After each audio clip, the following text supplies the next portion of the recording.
का कहतारू कि लुगा में ढुक जाए सुगा।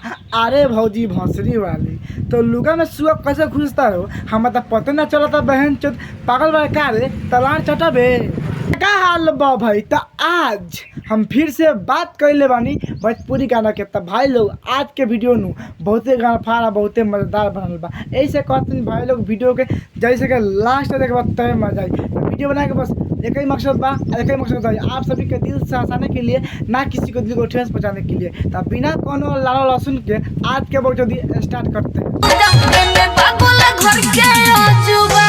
वाह रे तारा बहनी के पटाखे झाड़ छिलो, वाह बहुत अच्छा। का भौजी भोसरी वाली कहत दिया कि एमे बा गोल घर के अजूबा। अरे भौजी भोसरी वाली तब सब जो लहंगे में बा तब भता के लाल भेज तब बाहर वही में कम हो ना तार बहन चोदो कहीं का फक्त बहन चोद लुगा में ढुक जाए सुगा पका ता गाड़ी खोज होई। भौजी कहत दिया कि लुगा में ढुक जाए सुगा। तो नहीं बताओ भाई लोगन, जब भौजी के लुगा में सुगा मतलब घुसी तब पका भौजी के झाँट तो गाड़ी जब खोजते हुई काहे कि ऐसा कोनो इंसान नहीं कि जब लुगा में घुसला के बाद में कुछ ना करे। ये भौजी तो गाँव में खून निकलेला तो हम का करी। पटाखे देख लिखा तारा बहनी के ना तू बोलो ना। जब भौजी कहते हैं मैं गोल घर के अजूबा तो बोलो ना पटाखे था झाँट छिली की चाट ली की देखी तारा बहनी के पेलो कहीं का बहन फक बहन चोद। अच्छा का जेबा लंदन आ का जेबा पेरिस। हा का भौजी बात कहती है भाई लोग। भौजी कहे के मतलब आनू कि तू कहीं मत जा, हमारे लुगा में ना गोल घर का जुबा बा। लुगा मतलब भौजी कहे के मतलब कि भौजी के लुगा में सब कुछ बा। बहन टोटल सामान बताइए भौजी, गलती से ऐसे मत बोल। और कोनो अच्छा आदमी भेटा गलू आ ता लुगा उठा के देखे लागल तो कसम से कहता नहीं खाली करिया करिया झाँटे लौकी अभी कुछो ना। लुगा में ढुक जाए भौजी का चाहता कि ता पटाखे झाँट छिल दी ना हमें दुबला बहन चोद। अगर तो झाँट छिलो चाहता तो हम छिल सकते बहन चोद। परेशान हो गए बन हम एक बतिया के सुन ले एक के मन हम ताजे कहल चाहते नहीं गाना घटा दे तो भौजी के छोड़ तोरे के इतना पहला नुस्खा कि झाँटे पर तू मुतब आ गानपू के हगब। ए भाई लोगन ई भौजी नाम ना पाका क्षति भौजी दिया बहन जब परेशान हो बनी हो परेशान हो भौजी के का करी यार। तो पटाखे पेल देनी पटाखे झाँट छिल देनी पटाखे चाट देनी और क्या करी बहन पटाखे मुँह दिखा दो करिया में कि छः निकले लगे मतलब क्या करी बहन चोद के। एक बच्चे के बार बार कहते दिमाग खराब हो बहन चोद। ऐसे जगह बोले के मन ना करता बहन चोद के फिर भी कहती है भौजी ताक ले खींच बड़ा तो पटाखे झाड़ू छिड़ा पटाखे पेल दो करम तो मुझ पे तो हम नहीं जानत।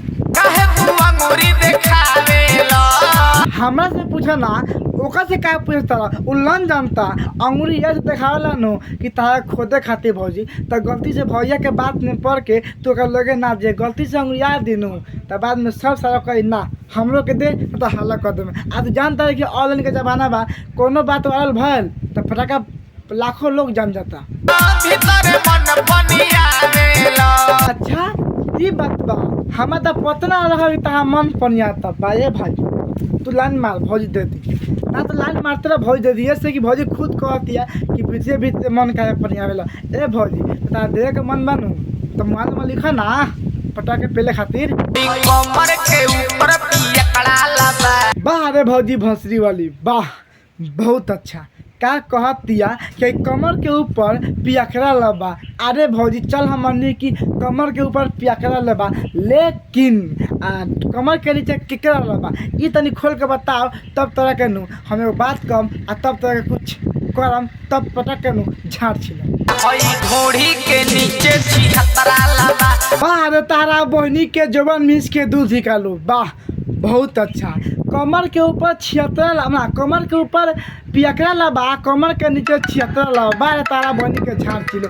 ए भौजी का चाहता कि पटाखे पेल दिखाओ फक तो बहन चोद कमर के ऊपर पियकरा लबा। ए भौजी अब कमर के ऊपर रहे पियकरा ला चाहे नीचे लेकिन तक हम एक बात कहल चाहता नहीं कि गलती से पियकर के क्षेत्र के मत दे तो कोनो साथे मत रह, गलती से पियकर आई पी के दारू आ नशा में रह जा, गलती से ऊपर का जुबाना दाब दिनू तो खाली नीचे दूध नीचे गिर जाई तो बाद में तो लइका होई नु तो सारा का दूधे ना तो बाद में कही तो भातार पाक तो बहिन चोदो तू तो कोनो से मिसवा के आल वाले आ सब दूध नीचे गिरा के आल वाले ओइसे कह दिन कोनो बात ना अपन बच्चा के सामान रख हई ढोड़ी के नीचे छिहत्तरा लगा ला चटाबू ना बोला बात क्षेत्र ला तो बहन चोद कहीं का कमर के ऊपर पियाके वाला बा ढोरी के नीचे 76 वाला बा बहन चोद हम तो पकड़ा ही देम दे अच्छे भौजी दोनों वाला तक नहीं बा आदम सदी बा ओके का देबू झाड़ छीले खातिर तार बजे हम इथी बानी सन चुतिया बानी सन कि झाड़ छीलम सन पटा के पेलम सन